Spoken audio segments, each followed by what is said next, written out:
Okay, good morning. Hello, everyone. Thank you all for joining us for this panel during the new edition from our BRICS journey here from São Paulo University. We are going to speak this morning on the reform of multilateral institutions. We are joining our friends from our partners from the Ibrachina, our dear sponsors, our friends from Miguel Neto from uh, Forum from Global Studies, from Sabia. We are also thanking our partners from Lide China, and we will be asking for your forgiveness due to a small delay from technical difficulties. But we are now ready for our first panel for today. And please, I would like to give a very warm welcome to our dear panelists, Professor Melissa Cambuhy, Professor Brij Dwivedi, Professor Liza Thompson, who are joining us from different countries. And we are now ready to rule the galaxy as the new reformed institutions. And so, without any further delays, I would like to give the floor to Professor Melissa Cambuhy, who holds a PhD. He's a PhD candidate in international relations at Universidade do Estado do Rio de Janeiro, State University of Rio de Janeiro. Okay, Professor Melissa, you have the floor. Thank you, Cássio. Good morning. First of all, I would like to thank you for inviting me and congratulate you on organizing the event. I'm really honored to be here with you and my colleagues. And today I'm going to give an overview of the reform of multilateral institutions and the role that Brazil and China play in this process, and the importance of reforms for the countries of the Global South. To do this, I'm going to cover three main axes. So first, the history of this debate, the positions of Brazil and China, and the importance of reform for the countries of the Global South. So I think that this topic is crucial given this rapidly changing international scenario in which we see that there is a global power structure in transition. So first, I would like to give some kind of historical background to the debate of the reform of multilateral institutions. So I think that it's important that we remember that these institutions, such as the UN, the IMF, the World Bank, were created after the Second World War, mainly under the influence of Western powers, particularly the United States and Europe. These institutions aim to guarantee stability, security, and global development based on principles such as international cooperation and multilateralism. However, over the years, many countries, especially from the Global South, began to question the legitimacy and the representativeness of these institutions, claiming that they were outdated and reflected a post-war order in which developing countries were poorly represented. The debate on reforming this institution has been constant, especially in the last 2 decades, with the rise of new economic and political powers. So emerging countries such as Brazil, China, India, and South Africa. And I'm really happy that I'm here with two colleagues from India and South Africa that I'm excited to hear you about this theme. So we are advocating a reforming that better reflects the current geopolitical and economic reality. So the main points of this discussion includes greater representation in decision-making bodies such as the UN Security Council, where only 5 countries have permanent seats with the veto power. The second point is changing the quota and voting system in international financial institutions, such as IMF and the World Bank, which have historically favored developed countries. The third would be the adjustment of global priorities, including a greater emphasis on sustainable development, climate, and poverty reduction issues, which directly affect developing countries.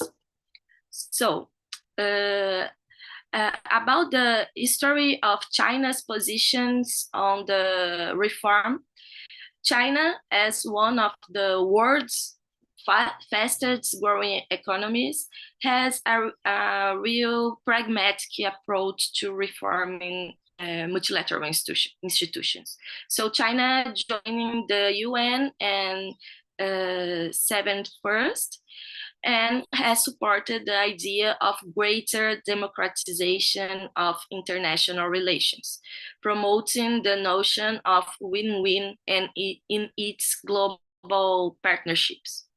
In the economic field, China has been pushing for reform of the IMF and the World Bank, arguing that the governance structure of these institutions still favors Western powers to the detriment of emerging economies such as China itself. This position intensified after 2008 financial crisis, when China became one of the main engines of global growth. So the country has reiterated that voting power in international financial institutions should reflect the real economic weight of countries. In addition to its claim within existing institutions, China has also adopted a parallel strategy of creating new institutions that challenge Western hegemony. So, such as the Asian Infrastructure Investment Bank and the BRICS New Development Bank. So these initiatives are seen as attempts to provide alternatives to the IMF and the World Bank, while at the same time demonstrating that China's dissatisfaction with the slow pace of reform of existing institutions. About the Brazil's positions on the reform of multilateral institutions, my country has been a consistent advocate of reforming multilateral institutions, with a particular focus on the UN Security Council, the IMF, and the World Bank. So historically, the country has argued that global governance should be more representative and reflect the new economic and geopolitical realities.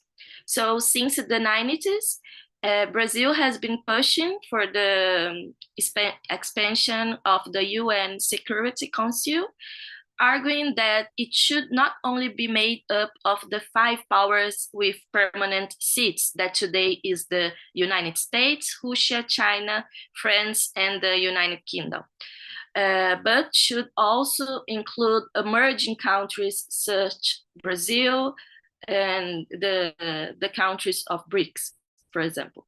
So Brazilian diplomacy often points out that the Council in its current format represents a world order that no longer reflects reality, especially the growing whole of the countries of the Global South.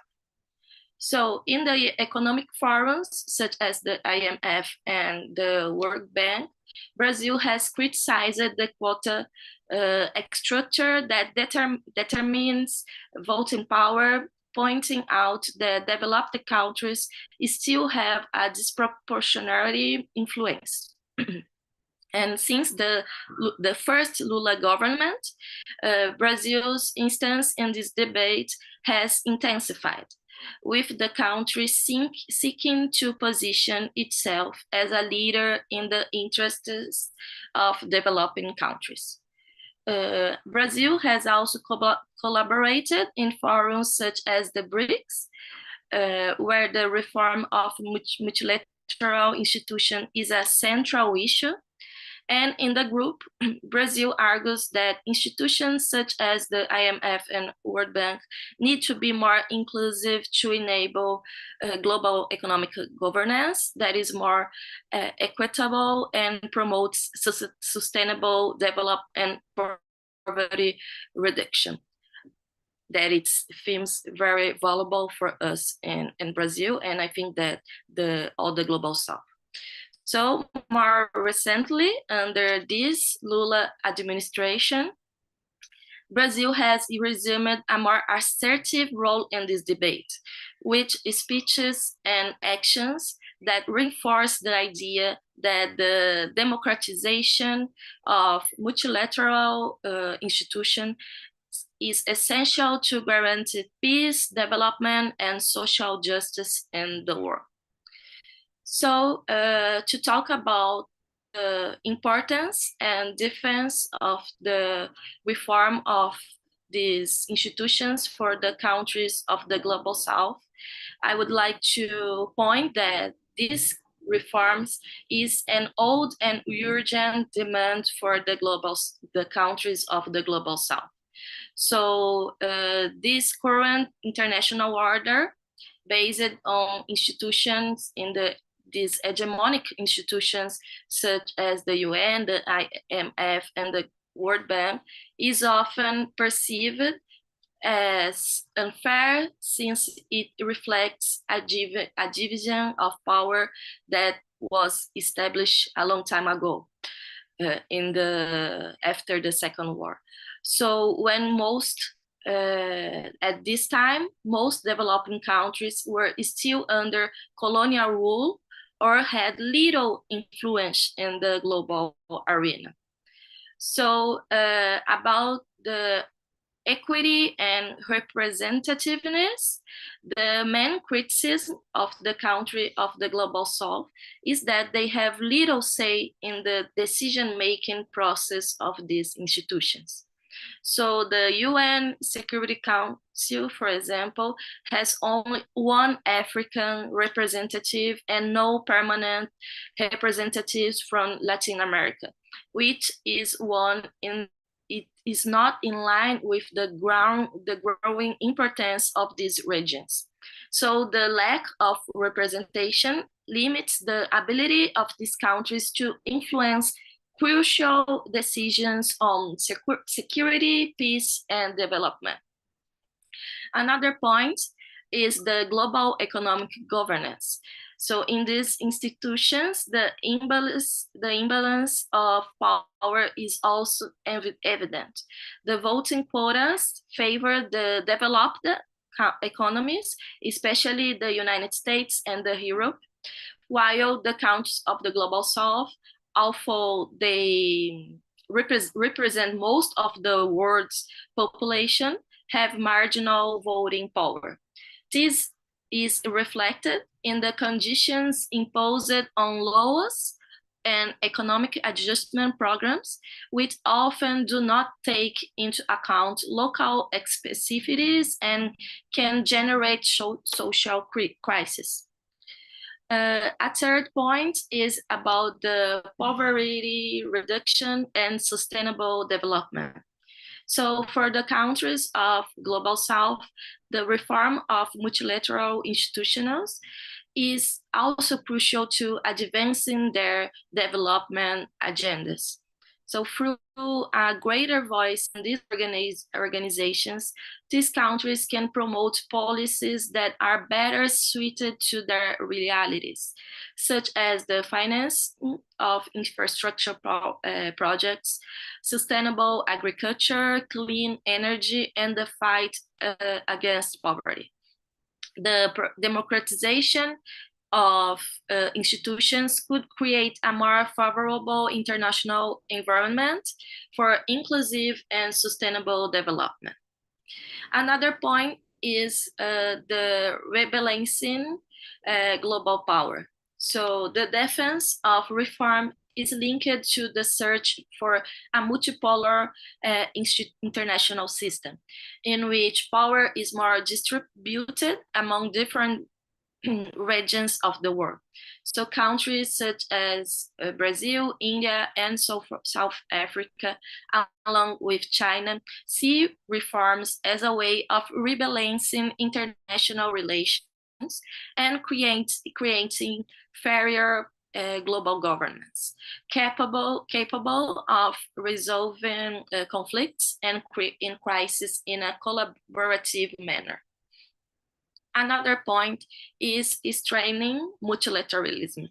So reforming this institution is also a way of strengthening multilateralism at a time when the world is facing global challenges such as climate change, economic inequality, and geopolitical tensions.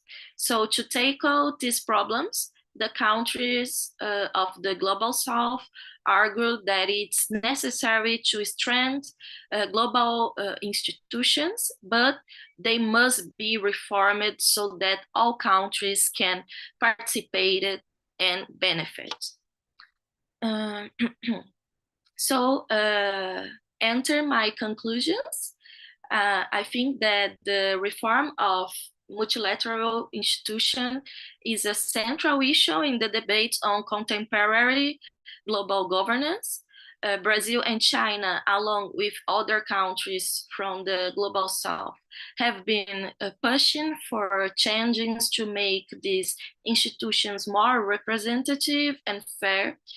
These reforms are essential to ensure that the voice of developing countries are heard and that the global challenges are tackled in a collective and equitable manner. So the search for a more inclusive international order is not only a question of justice, but also of efficiency and survival in a interconnected world. So by gaining more decision-making power in the multilateral institutions, the countries of the global south would have the opportunity to influence the fate of the crucial issues of their own development. So as financing for infrastructure and sustainable development, climate resilience and energy transition, we could have a more efficient and power to fight poverty and inequality. We could strengthen the sovereign and local governance, rebalance global power, global solidarity, and renewed multilateralism. So in summary, the reform of these institutions is fundamental for sustainable development and global equity. So the countries of global south are not just looking for greater representation, but for a systemic transformation that will enable a new model of international governance that is more inclusive, fair, and more effective. A truly multipolar world with institutions that reflect the realities of the 21st century is essential to create the conditions necessary for all countries, regardless of their size, or a geographical location to prosper. So reform, therefore, is not just a wish, but an urgence for development, peace, and global stability. Thank you all. I'm really excited to hear you about this theme. Well, thank you very much, Professor Melissa. It was very, very good to hear from you. We see that many people are asking questions in our YouTube chat. Please do. We are watching, and then by the end of the panel, we are going to ask the panelists about the questions, and we will share later contacts for possible further research, because let us not forget we are an academic institution here in Brazil, and as so we do strive when we do research. Thank you very much, Professor Melissa. And without any further delay, I am going to give the floor to Professor Liza Thompson, who is a full professor in the School of Government in the University of Western Cape, South Africa. Thank you very much for joining us today, Professor Thompson, and I give you the floor. Thank you very much. What a pleasure it is to be able to have this conversation with you today on such an incredibly important topic. It's a topic that's, of course, been one that has been discussed for many decades here in Africa. And I would like to thank Professor Melissa also for her due diligence on the historical part of her presentation. You've saved me a lot of work now, because a lot of it applies to us. So I will just also refer, so that I don't repeat, some of the points of confluence when it comes to Brazil's positionality as part of Latin America, and in the same way South Africa as part of Africa. So I feel for the first time in my career, which has been a long one, I'm carbon dating myself here a little bit, not quite with the dinosaurs yet, but I feel like the first time in my career, this conversation about the potential reform of the UN institutions may finally happen. It's been a discussion for how many decades, and finally now there does seem to be movement. Although, as the US ambassador to the UN has herself said, there is no clear pathway on how this reform might happen. And it is so interesting that after all the years of the US in particular blocking the expansion of the United Nations Security Council, that a month ago, the formal announcement of 2 permanent seats on the UN Security Council was made. So that is one of the things I would like to focus on quite a lot today in my presentation. I'm going to look a little bit at the history in as much as it reflects on this announcement. And then I want to talk a little bit about Africa's positionality on the global stage and South Africa's positionality at this particular juncture in time. And I really do feel, colleagues, that we are at a linchpin moment in global history. There are 2 ways that things can go at this particular juncture. The UN, which, as we know, especially the Security Council, is a very, very dysfunctional institution currently. It certainly was of no help in the Ukraine war, and it has been really of very little help in the war in Gaza. So we had these 2 what have been called proxy Third World Wars already on the go. And we have an international institution, or set of institutions, which is unable currently to bring about peace, which is what the UN was established to do, as Professor Melissa reminded us earlier. So we have this situation now, and there's, as I said, 2 scenarios. One, that the UN reforms, and that the other is, as Professor Melissa reminded us, that the UN goes the way of the League of Nations and that it implodes, and that because of its inability to reform itself, that at some point in the near future, the UN implodes and becomes the dysfunctional organization that the League of Nations was, and that we do in fact have a third world war. There are enough elements geostrategically currently that the idea of a third world war, a global one, is not impossible. What that would look like, of course, we do not know at this juncture. But the thing is, we all know that currently, with the demise of US power, particularly in Latin America, Central Asia, Southeast Asia, and Africa, and the rise of China's influence and the rise of BRICS, we are seeing a really radical change in the global geostrategic order. So I just like to start with that. I know that's fairly sort of radical, but I think it is actually really something that we all should apply our minds to in terms of where this could potentially go. Because it is quite revealing, isn't it, that just before the 79th General Assembly summit this year, that these 2 permanent seats for Africa was announced. After all the years of Africa having strategized to get permanent seats on this UN Security Council. And it's so funny because this announcement happened while I was in Brazil, where I was very fortunate to be in Rio for 6 lovely weeks. I won't go too much into that, but I did a lovely ethnographic study of Ipanema Beach. But having said that, I made the announcement was made while I was in Rio, and I did not have time at the time to go and look at what was being said by African leaders, and I've only really caught up with that today, to be honest. And the cacophony of absolute outrage at these 2 positions being offered to Africa at this point by the US with no veto power.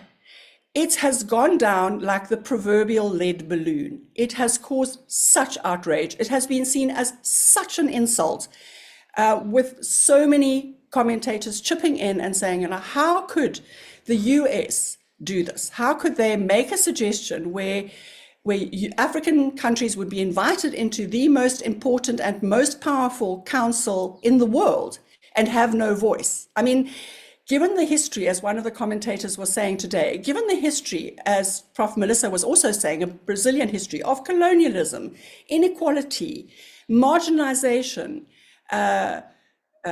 labeling, being made over and over the other, institutionally, country-wise, individually, it really is a very defining moment also in showing up the patriarchy, never mind the unjustness, the patriarchy and the patronizing attitudes of the European countries and of the US in particular.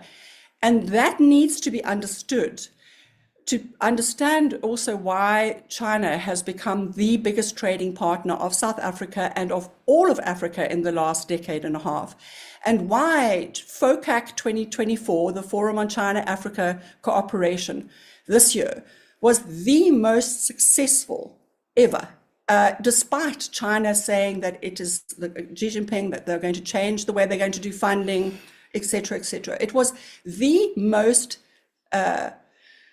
successful, and the promises made, well, we'll have to see, because FOCAC promises, like BRICS promises, these big summits where promises are made and not always kept. But the fact of the matter is that that whole narrative on the global South is also influencing this multilateral reform process. It's quite telling that the announcement of these 2 seats, or the support for these 2 seats coming from the US, has come at this historic juncture, as well as the extra rotating seat for a small island country and the other seats that have also been promised. These are very, very reflective of where the US is seeing itself at a state level in terms of this geostrategic realignment. Having said that, we do also have to recognize that the growing strength of BRICS and the growing strength of the global South, although it is a game changer, it also brings about old vulnerabilities. What we are noticing now, and we've seen that around this BRICS summit in particular, is there's a very, very strong almost Cold War sentiment, or not almost, Cold War sentiment coming out from how Russia, for example, behaves towards the West at the moment. There's a very strong, every time Russia holds the summit, there's a very strong militaristic sort of security approach to it. And think about that. Think about that in terms of what Prof. Melissa was saying earlier on about reform. Now, how would reform actually really happen with Russia being in the position it is now, the voting system that the General Assembly has now?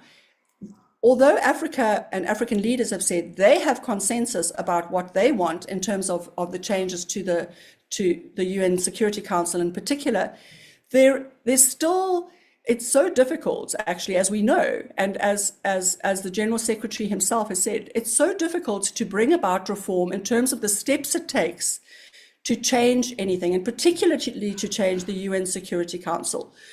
Because as Prof. Melissa said, we have this system where 2/3 of the General Assembly have to agree, and all 5 countries that are members of the Security Council, they also have to agree on any changes or additions made, and to the nature of that. So, and with this discussion about the veto or no veto, I mean, as many African leaders and commentators have said, if the Security Council is opened up and countries are brought in with no veto, they are toothless watchdogs. They may increase transparency, but the chances of being able to really change the goalposts in terms of marginalization, no, they would not be able to do that. It doesn't behove any African country, actually any developing country, African or not, to join the Security Council on those principles. And so we know also that the chances that the 5 who rule the world are going to want to give up their veto power, as the General Secretary himself has said, is also stands very much in question.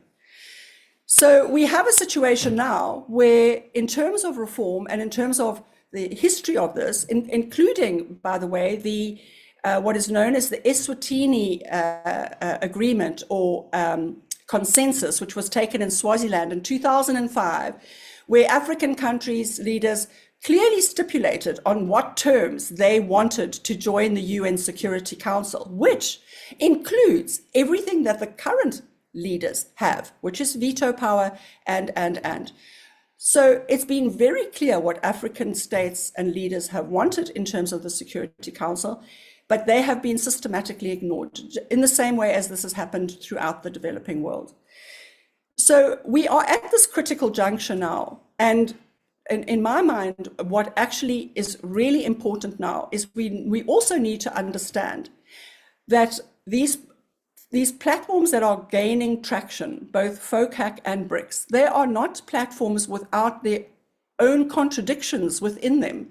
Many, BRICS countries talking about eradicating inequality and a fairer and just world with the types of inequality that we're seeing in many of the BRICS countries, or all of the BRICS countries for that matter. And for the BRICS countries also to be talking about just transition, clean energy, green energy. Yes, we like all of those pronouncements. We like those policy phrases, but they're not just something that you trot out when there's another summit, which is actually basically how things have been working over the last while. We hear this narrative repeated at every single summit. A very small part of it adds up, really contributing in a real way to policy and to development, in the sense of eradicating inequality and boosting the economies of the global south. So I just want to add that at almost as a sort of a PS at the end of the discussion, that we stand at the brink of this precipice as to whether the UN is going to change enough to be able to provide the security that it was established to provide, or is it going to combust? Because I think we are at that historic juncture now. And what we do need to remember, though, is that in terms of what what the alternative narrative is of the global south, that it is riddled with contradictions and riddled also with discussions about economic equality that are not at all true in reality. So one last point on that, from the point of view of what is happening in Africa as China takes over as the major trading partner, in no sense at this stage, I'll have to add, at this stage, do we see a really radical change in trade patterns. We see a change in the direction of trade patterns, but it is still primarily commodities. It is still primarily non-beneficiated goods that are being exchanged.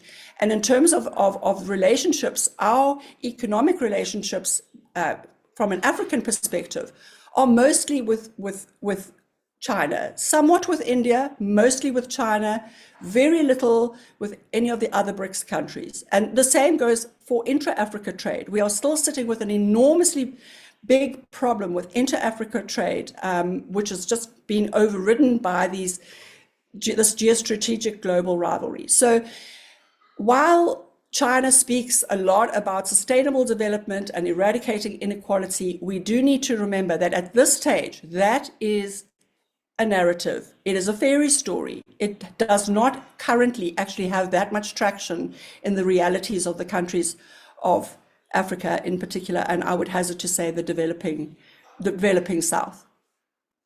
So I think I'll leave it there so that there's time for discussion. But I do think that, as I said, the chances of multilateral reform as it stands right now and what has been put on the table, this is certainly not something that Africa would endorse in terms of the proposed seats on the Security Council. And as I've said in the beginning, the US ambassador has said herself, there is no roadmap for this happening. There's no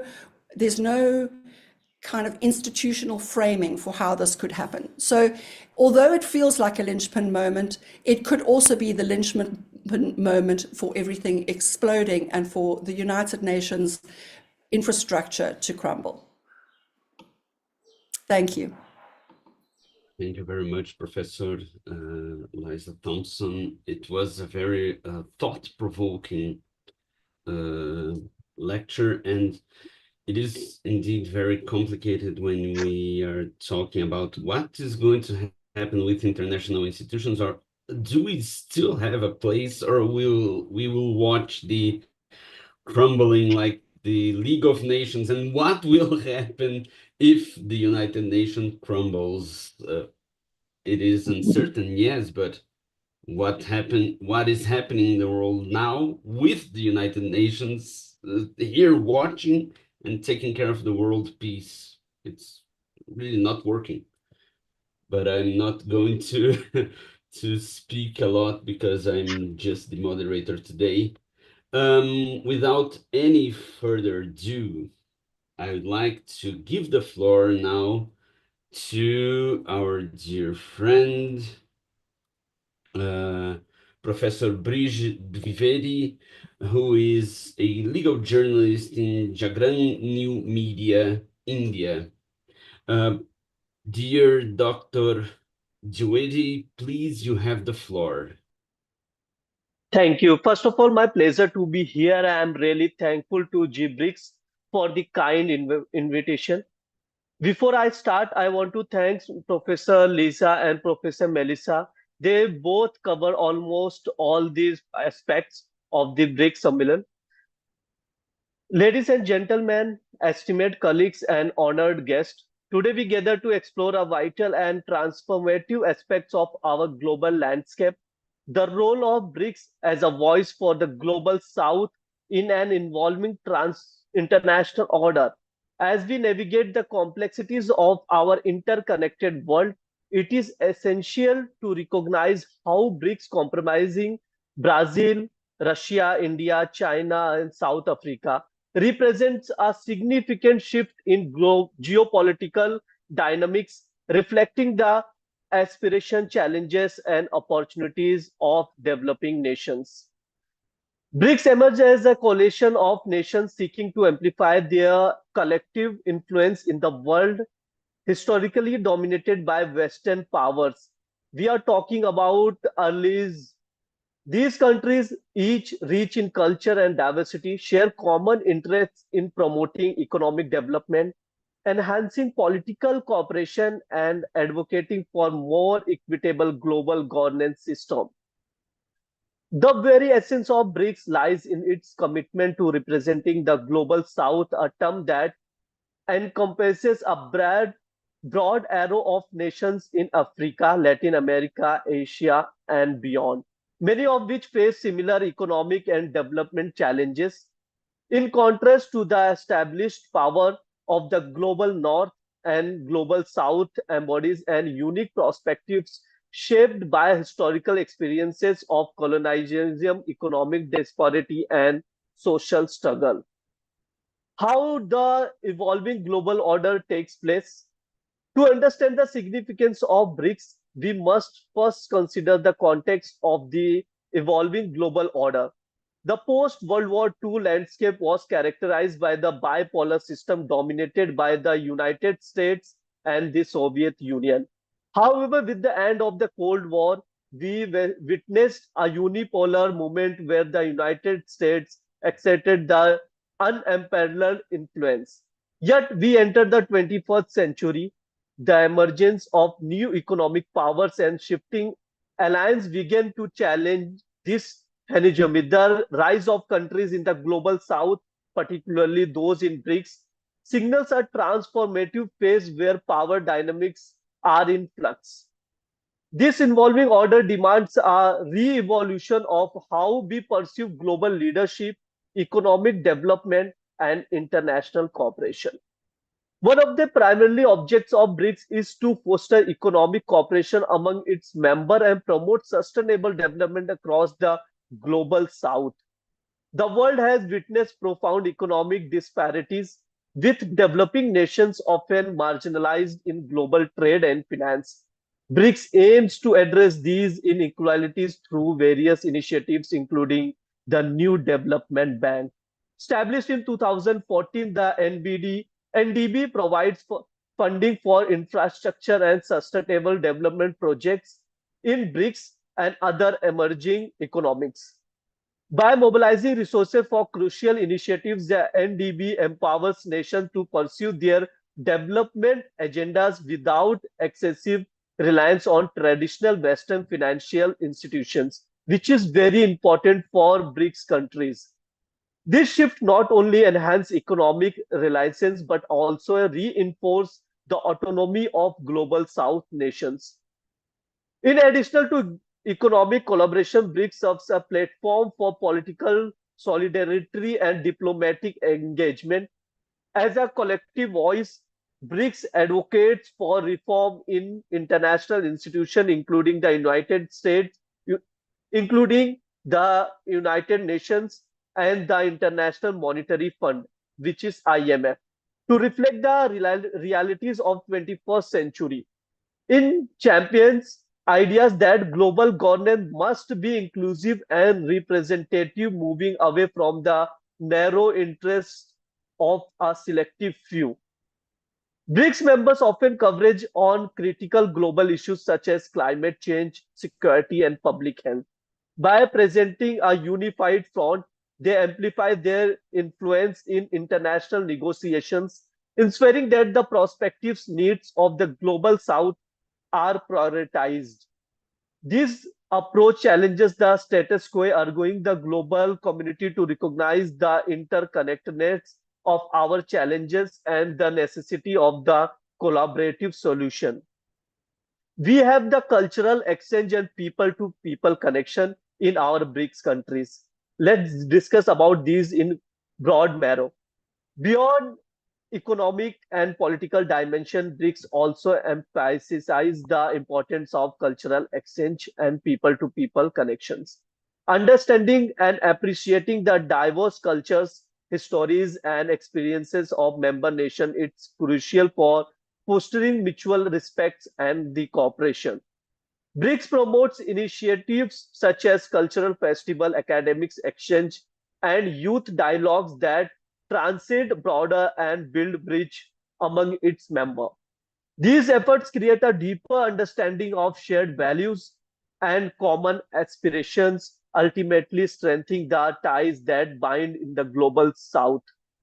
We have some challenges and criticism.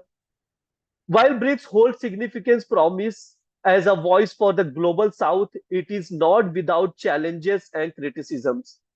The diversity among member nations with different political system, economic models, and developmental priorities sometimes lead to disagreements on key issues. Navigation these differences required a commitment to dialogue and compromise, ensuring that the interests of all members are considered. Additional, there are concerns regarding the sustainability of BRICS influence in the global arena, the rise of global blocs, the growing importance of bilateral relationships may pose challenges to the BRICS cohesions. It is essential to recognize that BRICS is not a monolithic entity. Rather, it is dynamic coalition that must adapt to challenging circumstances while remaining true to its fundamental principles. BRICS in a global context. As we consider the role of BRICS in the global context, it is imperative to highlighting its potential as a catalyst for change. In the world grappling the pressing issues such as climate change, economic inequality, and geopolitical tension, BRICS can play a pivotal role in advocating for solutions that prioritizing the needs for developing nations. For instance, climate change disproportionately affect the global south with vulnerable communities facing the brunt in its impacts. BRICS has an opportunity to lead global discussion on climate justice, emphasizing the needs for equitable solution that consider the historical responsibility of the developing nations and support the aspirations of developing countries. Now we are going to conclude. BRICS stands as a powerful symbol of the global South's voice in the evolving global order. Through economic cooperation, political solidarity, cultural exchange, and commitment to addressing global challenges, BRICS embodies the aspiration of millions who seek a more equitable, just, and sustainable world. As we move forward, it is crucial to recognize that the strength of the BRICS lies not only its member nations but in the collective aspiration of global South. Thank you so much. Thank you. Thank you so much, dear Dr. Brij Dwivedi. It was a very, very inspiring lecture. And indeed, we are not speaking, when we say about BRICS, we are not speaking about the 5 original ones and then, or the 4 original ones, then the 5, and then the newest members now entering. And we barely know who is in BRICS now because countries keep joining and keep being associated. So Professor Melissa will have to leave us due to other commitments. Thank you very much, Professor Melissa. And what we say is we are a voice collectively as BRICS. Really well pointed, Professor Brij Dwivedi. We are a collective voice of billions of people. I don't Billions. know, my video is stopped. I don't know how. Okay, so we hope we can. I think it's not from our side, but we will take care of this if it is anything here on our side, Professor Brij. Yeah, let me check. Let me check.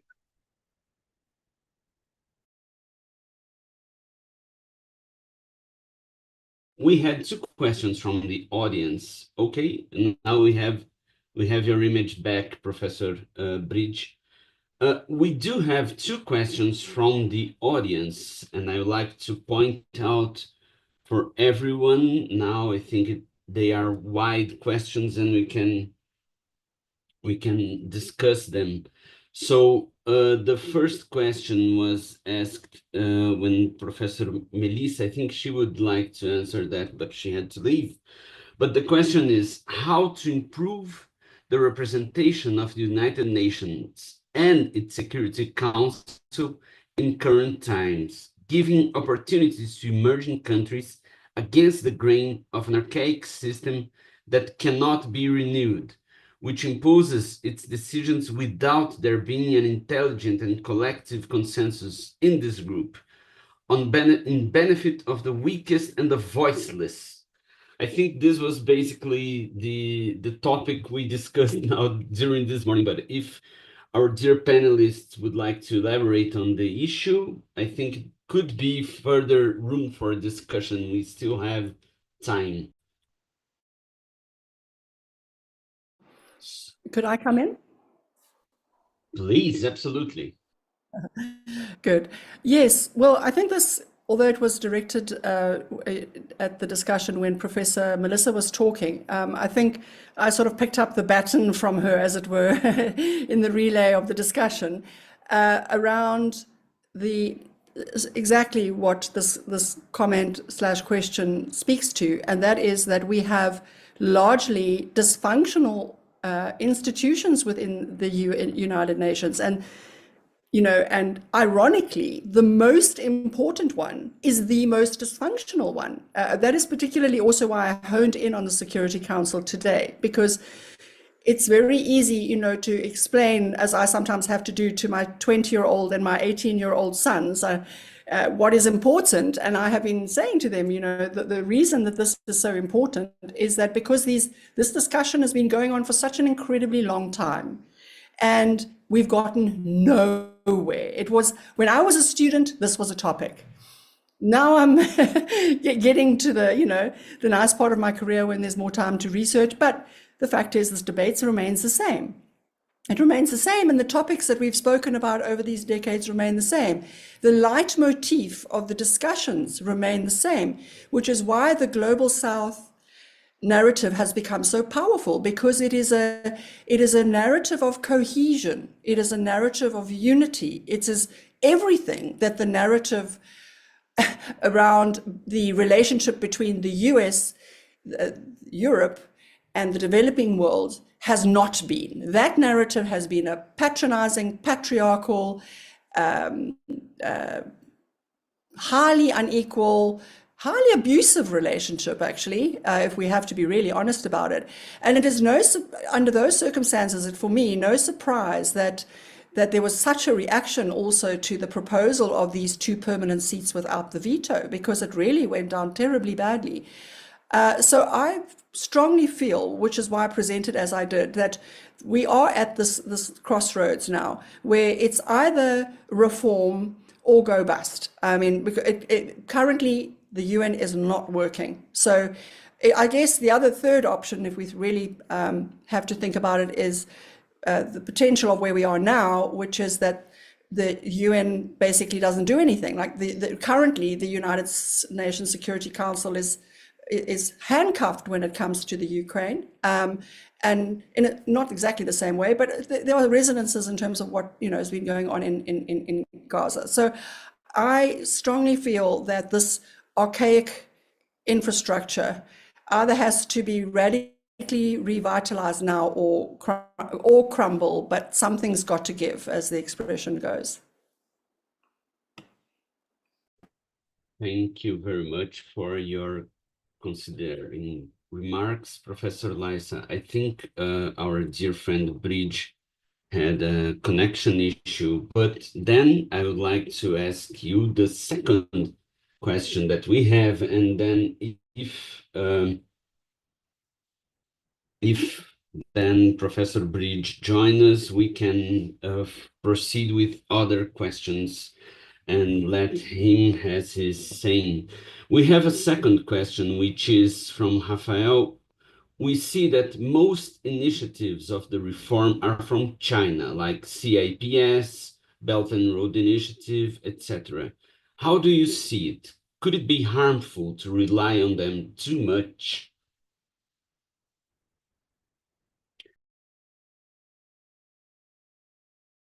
Sorry, I forgot to unmute. Yes, I do feel very strongly that the Global South, as the narrative is constructed largely with the leadership of China, that both the as you said, you know, it's hard to know what is BRICS currently in terms of membership status. It's a bit difficult, and that's a very good point to make.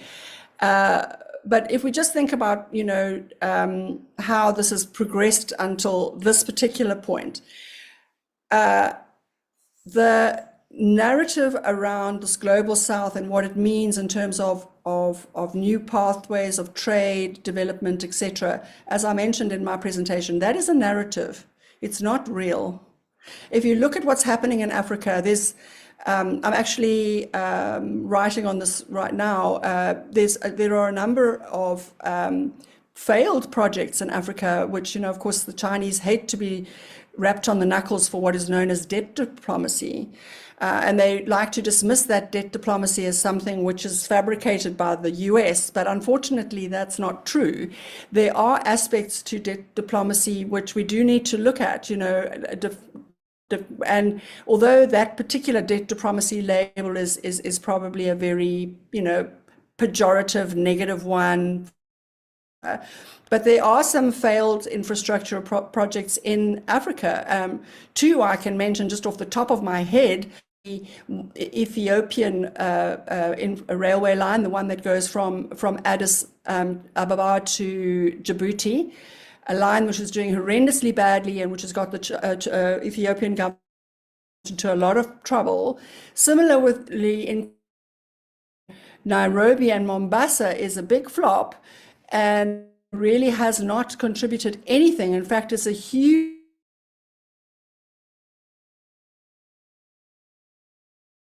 fiscus at the moment. So they are proved out, and they, as I said, also there is a tendency also to overlook that currently trade is not beneficiating countries, but in the South. But having said that, the other thing that I think is important to point out is that it is up to the governments of these countries to make sure that they negotiate with the Chinese government in ways that make trade and development projects mutually beneficial. As it happens, while I was in Brazil, I went with a colleague to Manaus, to the special economic zone there.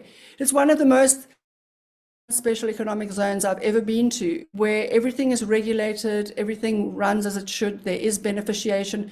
So there are ways of managing this, but it's naive and it's foolish to believe that China or any government or any company, come on, this is capitalism, none of these companies or countries are ever going to say, regulate me, you know, put policies in place to make sure things happen the way they should.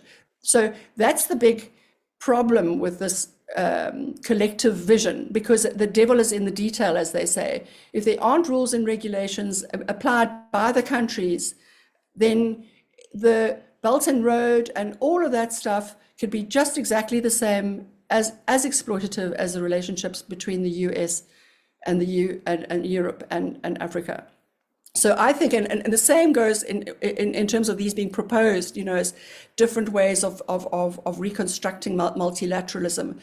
There is no panacea in the global political economy. It's all negotiated, and I think that is actually what developing countries need to now. That is where collective bargaining really starts to come in, especially with the added geostrategic significance of the developing world in this rivalry. Thank you very much for your considerations, Professor Thompson. It's really a pleasure to discuss how we are shaping these reforms now, because these reforms are happening regardless of some countries willing or not. Professor Brij, would you like to have a saying or considerations related to our questions that were posed by the audience, Professor Brij?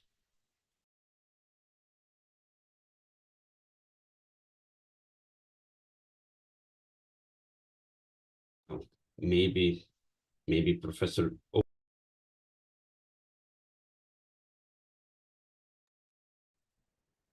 think your camera is turned a little bit 90 degrees, Professor Brij. So would you like to, okay, I think he disconnected, and he will be back in a while, I believe.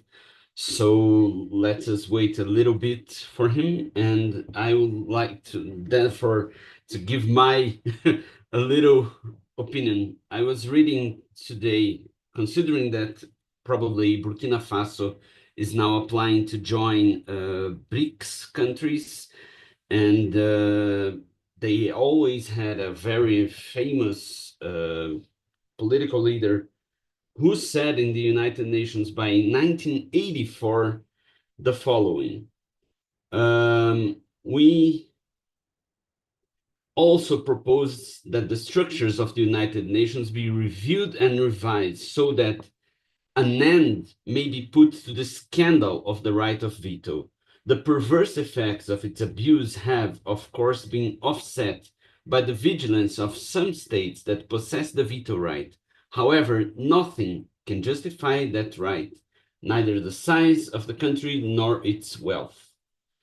So Professor Brij is saying that he had some issues with the connections, his connection from his side. So we will probably proceed now to the closing of the panel, and I would like to say thanks again to Professor Melissa, to Professor Brij, to Professor Lysa for the very, very,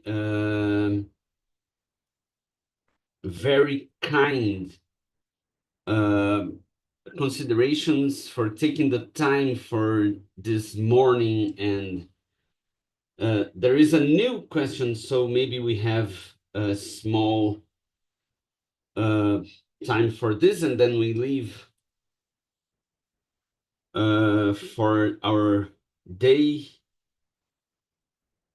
Do you believe BRICS approach to global governance reform is more reformist than the revolutionary, unlike the Bandung movement?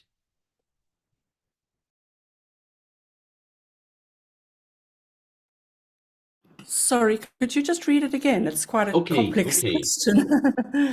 Do you believe BRICS approach to global governance is more reformist than the revolutionary? So the BRICS approach to global governance reform is more reformist than revolutionary, unlike the Bandung movement. This question came from Kelly Santos. Okay. Yes, I think it's very much more reformist. There's a very big irony, I personally feel, again, reflecting on my career over the last while and these discussions resurfacing, time and time again. And the irony is that, China is leading the way, or taken the place of, in some respects, the US over the last while. Like if you think about, China's support for free trade, for example, that used to be the US some years back. Now it's China as a purportedly socialist economy, market economy, who's pushing for free trade. And the same in the UN. The UN is China is pushing reform in the United Nations because it's strategic for China to do so at this juncture in time. It's very strategic and it is very reformist. Whether it will work is the other really big issue, as we've been discussing today. It's not easy to reform the UN. That's why it hasn't been done to date. And will the consensus be achieved? We don't know. Does anybody know? No. Currently, nobody in the world knows if this is really possible. And even the Secretary General himself has said he doubts, he's skeptical that on the question of the UN Security Council doing away with the veto, that he's skeptical that will ever happen. But to quote him, not that he likes the veto, he just doesn't think it will ever be done away with. So if we start thinking about the actual reality, the nuts and bolts of doing this, not just an academic conversation about whether it's good and what is the reasons for it, because there are lots of good reasons and some bad ones too. But anyway, bottom line is there are lots of reasons why the whole infrastructure, as different focuses have been throughout the discussion. Professor Brij focusing also very poignantly on economic financial institutions like the IMF and World Bank, which are also, very critical in terms of reform agendas. But again, many of these discussions recur year after year after year. Will this now finally be the moment when something happens? Again, this is anyone's guess. But it is a reformist, definitely, a reformist agenda currently.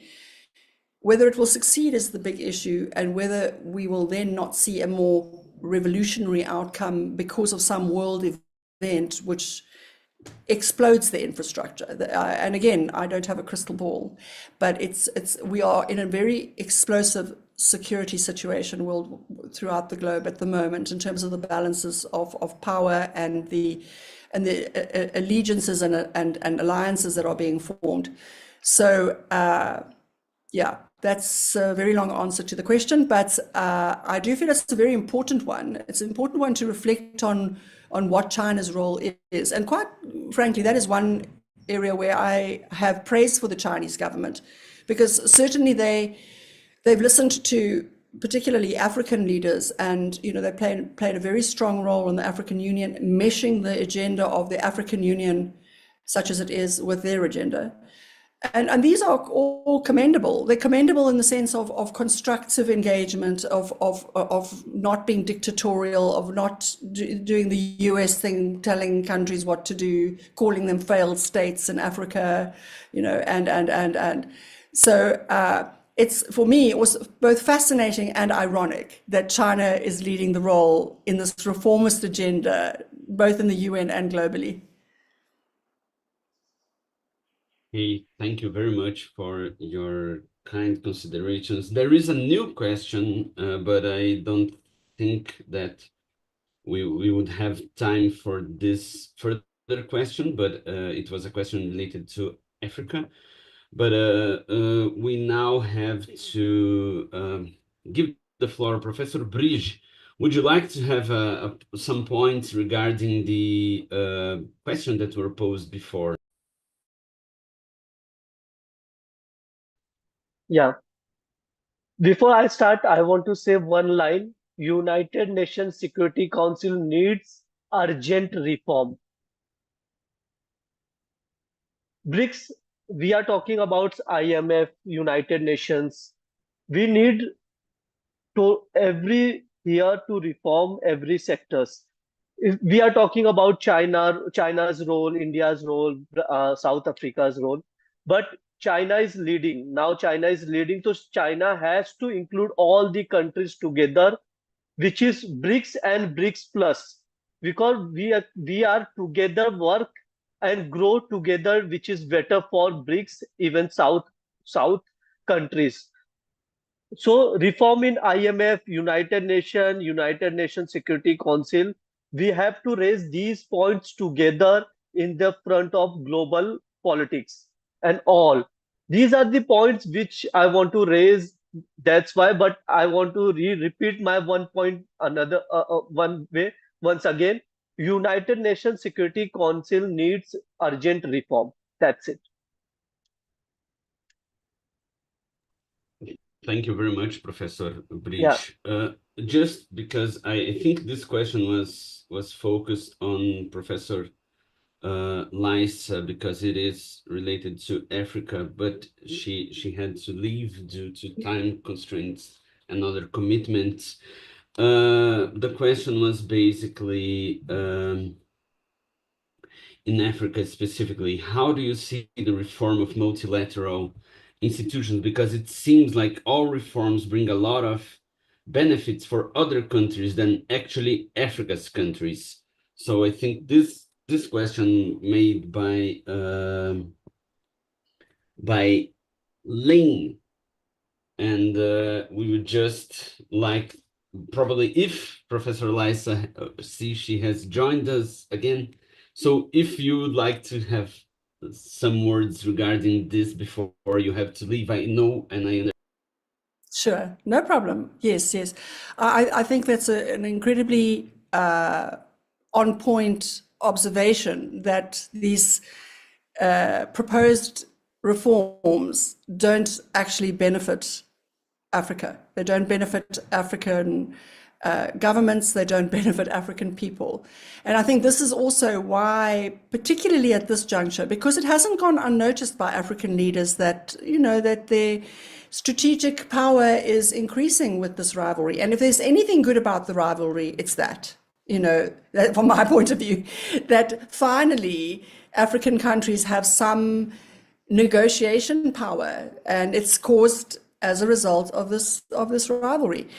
But again, you know, and speaking directly to that question, as I did in my presentation, I find it very gratifying, is the word, good, that there's been such a outrage over these two permanent positions that were proposed by the United States just prior to the 79th United Nations General Assembly Summit, because, you know, it's so interesting to me that the US government often doesn't really see how, from a state perspective, from a diplomatic perspective, how arrogant they are.